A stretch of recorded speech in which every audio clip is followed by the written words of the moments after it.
Meh. Meh. Meh.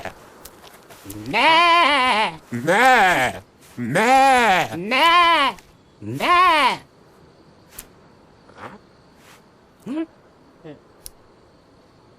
¡Moo! ¡Moo!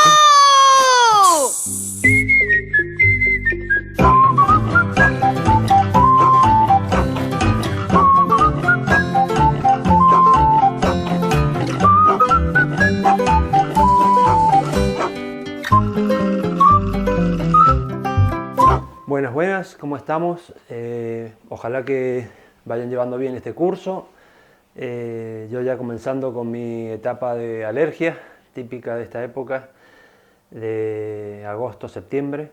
Así que un poco resfriado, pero bueno, contento de compartir este nuevo tema que vamos a abordar con estas próximas clases, que tiene que ver con uno de los enfoques de planificación, de diseño, de gestión de proyectos más utilizados a nivel global, muy particularmente en todos los países que han recibido de una u otra forma la cooperación internacional al desarrollo desde la década del 70.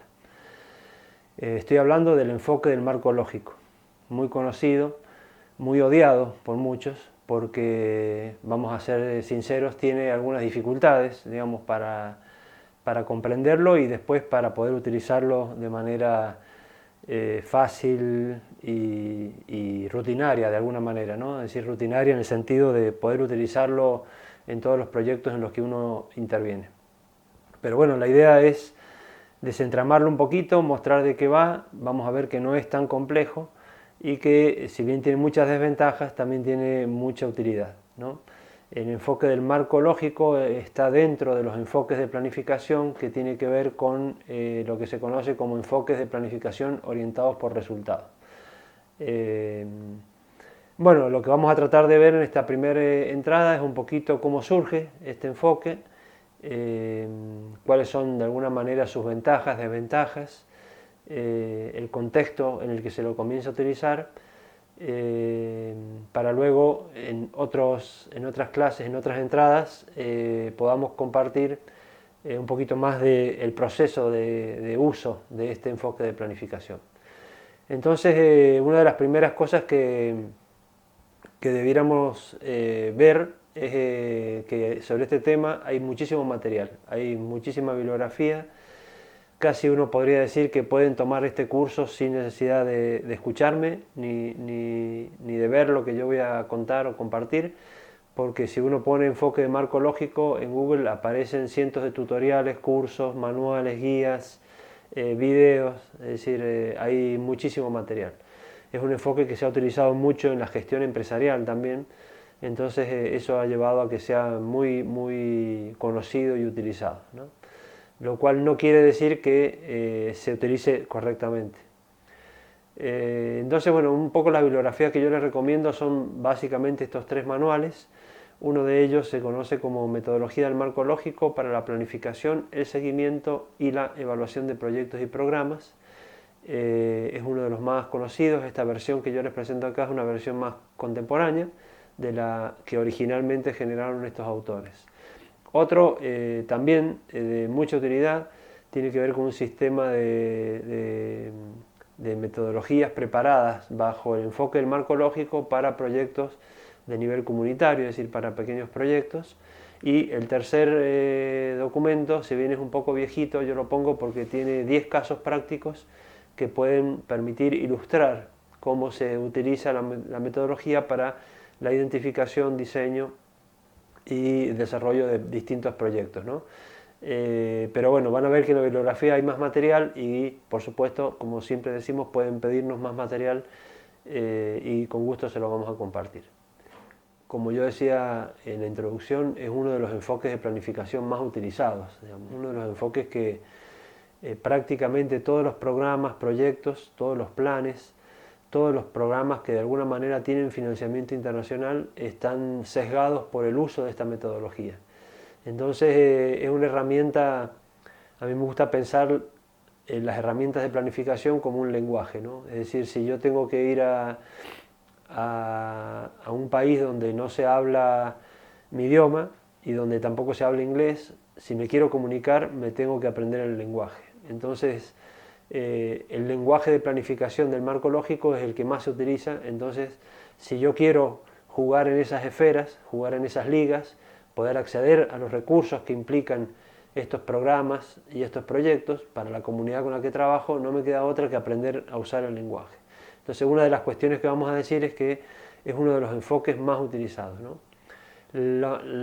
¿Por qué es un enfoque utilizado? Y es un enfoque utilizado porque surge para dar respuesta, sobre todo en lo que era la década del 70, década del 60, 70, principio de los 80, cuando había una fuerte cooperación internacional en los países en vía de desarrollo, surge como una forma de dar respuesta a programas y proyectos que estaban planificados de manera ambigua.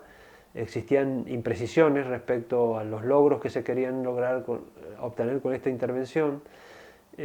También como eran poco claros los objetivos, sobre todo la cadena de objetivos y cadena de resultados, como hemos visto en la primera parte del curso, cambios de primer nivel, segundo nivel, tercer nivel, como no existía una clara relación de causalidad y una definición un poco generalista de estos objetivos, también la gestión del proyecto, el trabajo de quienes coordinan el proyecto era bastante poco claro, digamos, es decir, no existía ambigüedad respecto a la función gerencial de quienes estaban a cargo de estos proyectos. Y, en consecuencia, a la hora de evaluar los logros de la cooperación, los logros de estos programas de desarrollo, se veía que era muy difícil medir, porque como no se sabía con precisión qué se quería lograr, cualquier resultado iba a ser considerado exitoso, ¿no? Entonces, los mecanismos de planificación, que muchos le llamaban planificación tradicional, fallaban básicamente en estas cosas, ¿no? Entonces de ahí surge este enfoque que el primero que lo implementa es la Agencia Estadounidense de Ayuda al Desarrollo, USAID, que es muy importante, es muy fuerte, tiene muchísimos recursos y ha puesto muchos recursos en países en vías de desarrollo. Entonces ellos son los primeros en pensar este modelo de planificación que le llamaron marco lógico, y que después fue de alguna manera mutando o mejorándose. Una de las agencias que más lo ha utilizado a nivel global y que de hecho tiene muchísima experiencia y cursos de formación en este tema es la GTZ, que ahora se conoce como GIZ, que es la Agencia de Cooperación al Desarrollo Alemana, ¿no? Ellos desarrollaron este método de alguna manera con mejoras y le llamaron SUB, que es por las siglas, digamos, en alemán, que significa planificación orientada por objetivos o planificación orientada por resultados. De ahí ha surgido toda una escuela de planificación y que lo que hace básicamente es introducir a la matriz del marco lógico algunos otros elementos importantes que tienen que ver con la gestión de un proyecto. Básicamente lo que es utilizar distintas técnicas o metodologías para el análisis situacional, el diagnóstico, utilizar también distintas metodologías para hacer una mirada mucho más multiactoral, es decir, la herramienta de análisis de involucrados o mapeo de actores son herramientas que se introducen como un complemento y mejora a la matriz del marco lógico que había desarrollado la agencia americana. Finalmente, un poco en esta introducción, a mí lo que me gustaría resaltar es como cuáles son los principios que hay detrás de este enfoque, ¿no? Una de las cuestiones claves es poder encontrar una relación causa-efecto entre los distintos niveles de cambio, es decir, qué acciones, actividades, con qué insumos logran tales productos, cambios de primer nivel, estos conjuntos de productos que logran intervención, qué resultados quiere lograr, que son los resultados de los cuales el proyecto tiene que dar cuenta, responsabilidad del proyecto, y finalmente a qué cambios a largo plazo esta intervención quiere contribuir. La lógica de coherencia, la coherencia o consistencia lógica entre estos tres niveles de cambio es como el eje o la base central del enfoque del marco lógico, y como lo hemos visto en el enfoque de teoría del cambio también es uno de los elementos centrales, ¿no? El marco lógico lo podemos definir de dos grandes maneras, uno como una herramienta de planificación y otro como un enfoque de planificación, es decir, como un método.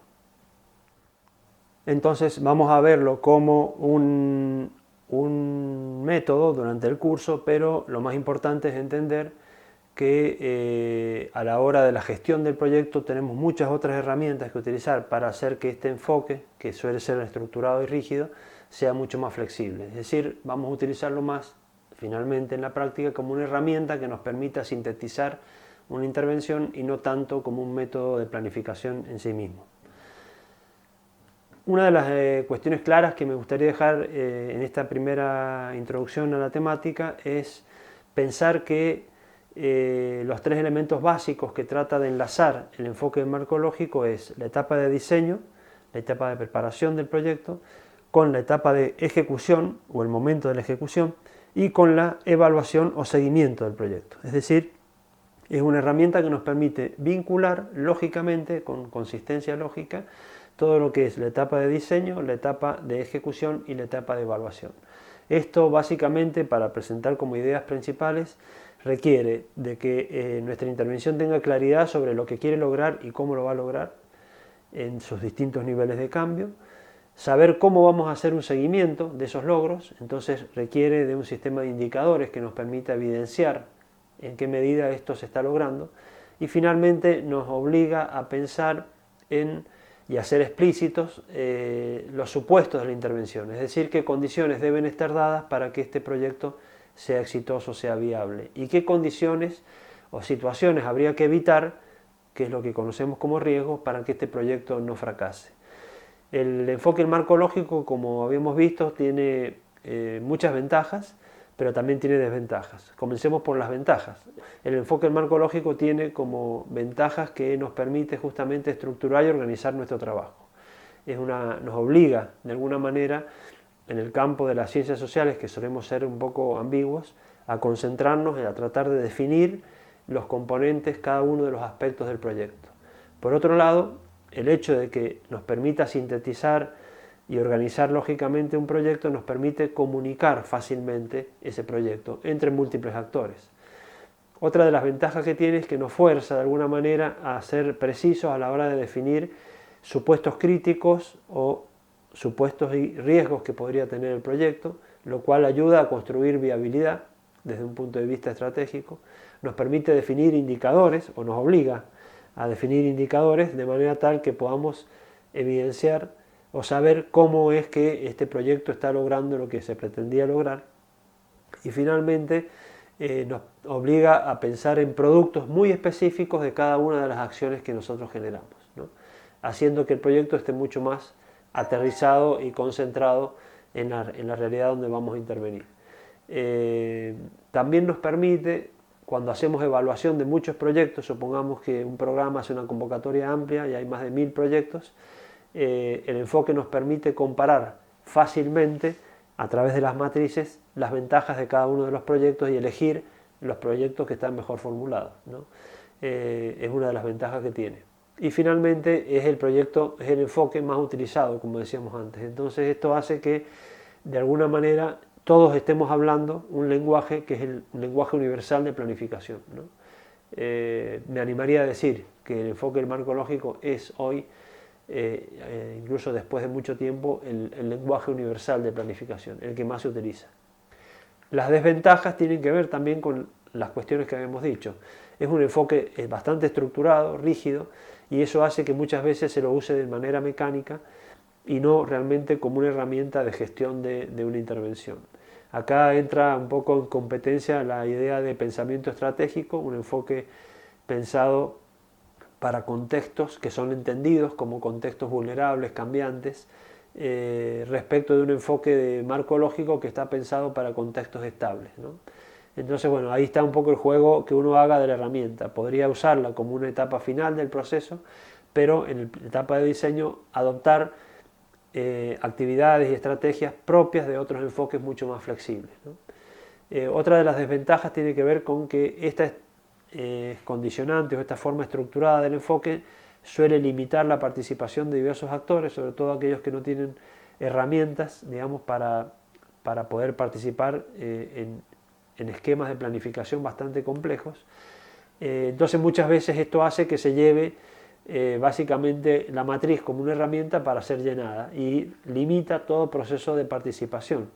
En consecuencia, caemos al error que justamente el enfoque quiere evitar, que es proyectos mal formulados, pobres, sin participación de los vecinos o de los pobladores, con objetivos poco claros. ¿Por qué? Porque no han sido usados como debiera ser, ¿no? Entonces, uno de los requisitos, que es una limitante, es que este enfoque requiere que los actores que van a estar involucrados en el proceso de planificación se capaciten, se formen en el uso de esta herramienta, que es justamente lo que vamos a tratar de hacer en las próximas clases, en las próximas conversaciones que tengamos a través de este medio.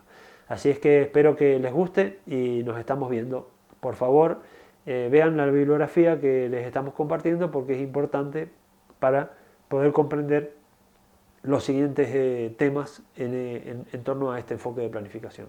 Nos vemos en la próxima. Chao.